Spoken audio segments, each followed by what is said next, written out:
Hello and welcome to People and Profit. I'm Charles Pellegrin, and this week I'm at the 2023 annual MEDEF meeting where France's largest employment union gathers business leaders to discuss the challenges and opportunities that lie ahead.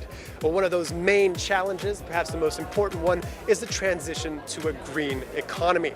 And the use of natural resources will have to be more efficient, especially when it comes to waste. One of the leaders in waste treatment and solutions is French group Veolia. I spoke to CEO Estelle Brachlianoff about the solutions that waste can provide when it comes to energy. What we believe in Veolia is that we have an untapped resource, which actually is a non-recyclable waste. With non-recyclable waste, which could be transformed into power, into heat, and even into methane, so natural gas, we can actually alleviate the burden from importing fossil fuel when you're in a country which doesn't have, this type of resource. So it has the advantage of ticking a lot of boxes. This is renewable, this is local, so you don't rely on, importing, and this is affordable.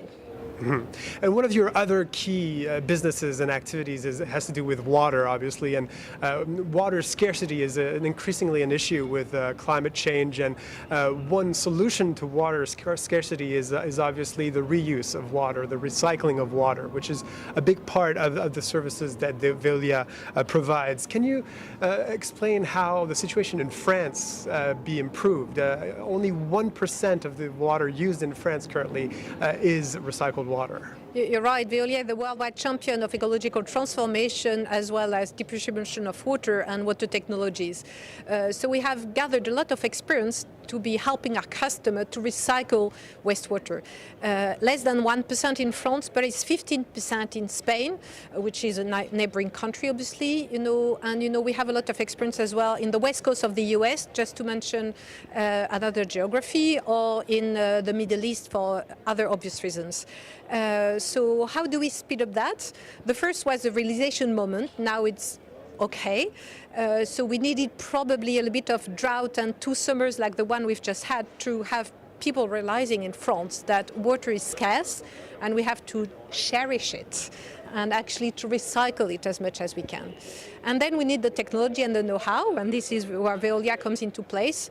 What still is missing is a legislation which is helping, and a simplification of the existing legislation is meant to be underway by the French government, and I hope it's going to be implemented very soon. And what's your assessment of the water plan announced by the French government earlier this year? So the water plan was announced by the French government, in May, and it really goes in the right direction. We haven't had a water plan for years, so I really think it's a very good news. Now we have to put it into action, and devil can be in the details in terms of legislation, hence my waiting to see if we are really into a speeding up and simplification, but I'm very hopeful. Veolia's turnover in the first half of this year saw an increase in 12%, and your results have been very, very good. And do you see this as a good omen in the transition to a greener, more sustainable economy?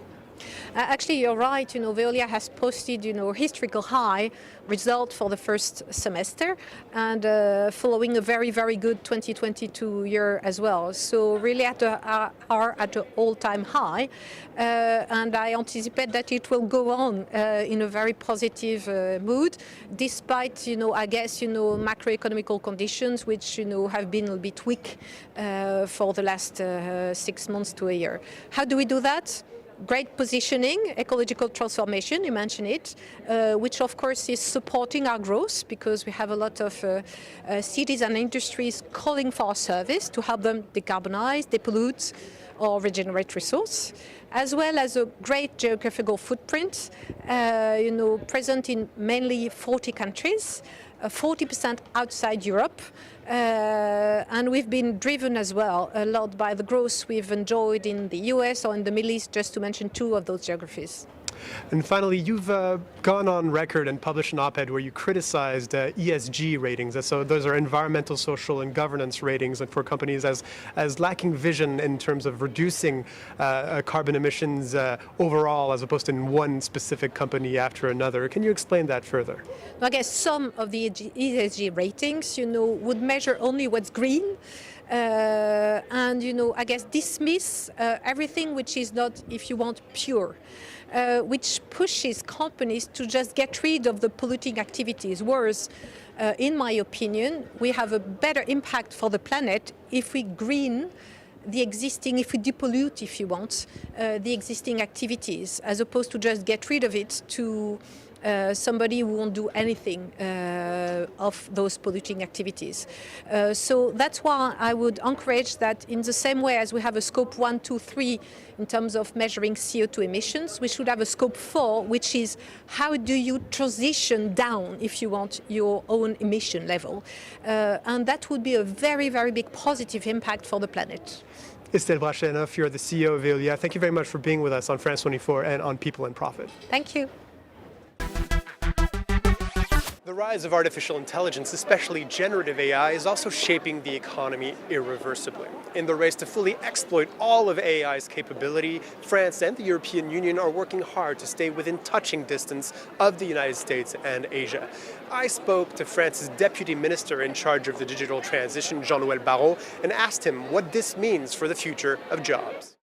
So what AI will do is generate a lot of productivity gains, and those productivity gains will be used by companies to create new jobs, new investments, new innovations.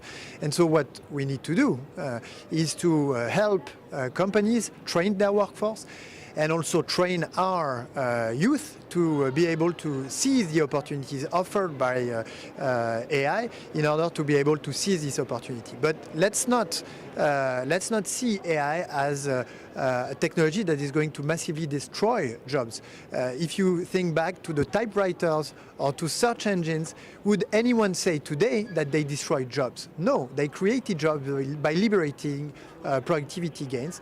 The key question now for companies, but also for individuals, is to know what skills to acquire in order to seize those opportunities. And this relates to the AI cluster initiative, in which France is going to invest 500 million euros into consolidating the training and research centers in France and creating more AI specialists and experts in the country.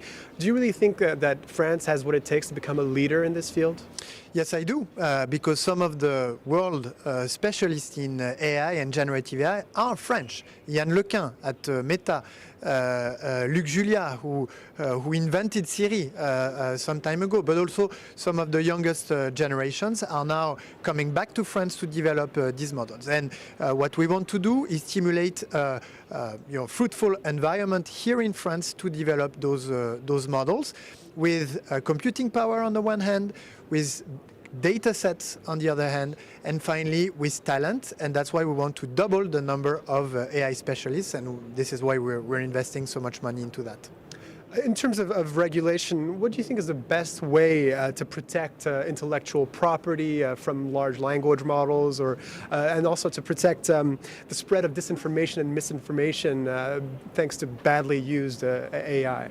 The best way for Europe and France to be able to achieve these goals, which we've achieved in previous generations of the digital era, is to master this technology.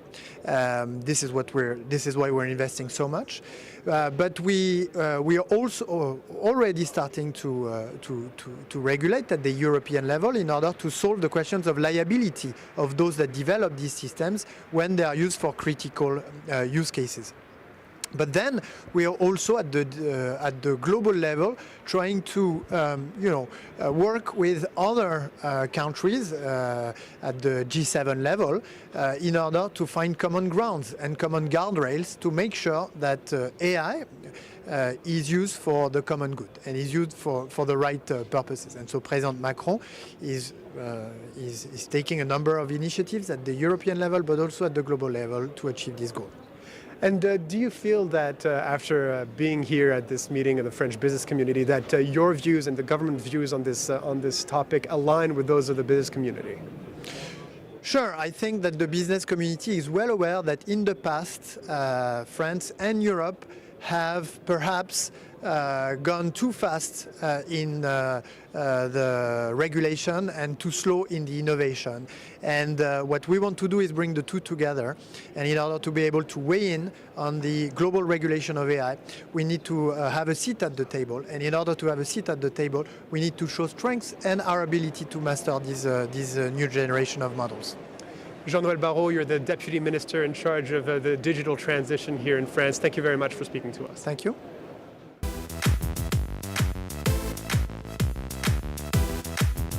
That's all for this week's show. If you have any questions or comments, make sure you reach out to us on our various social media channels. In the meantime, thanks for watching and stay tuned to France 24.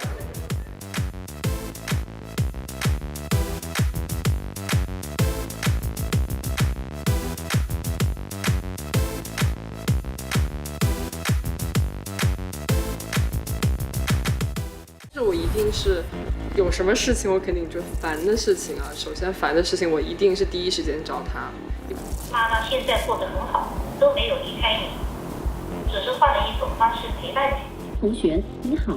根据数据显示，你的税务产出、绩效表现、调薪实现等均已达到加薪要求。看到看了对吧？所以你看，其实我没有在播，我就正在这里坐着，然后我现在就可以去忙我自己的事情了。China, the rule of AI, in Reporters on France 24 and France24.com. Con alegría siempre. Me gusta Francia 24 horas porque nos enteramos de las noticias de Europa, de América Latina y de todos lados. Nos gusta mucho la cultura francesa. The world is ever changing. The news doesn't wait. That's why at France 24, we'll always be there to help make sense of world events. For the best international coverage, 24 hours a day, no matter what, France 24 is with you everywhere, all the time. Liberté, égalité, actualité.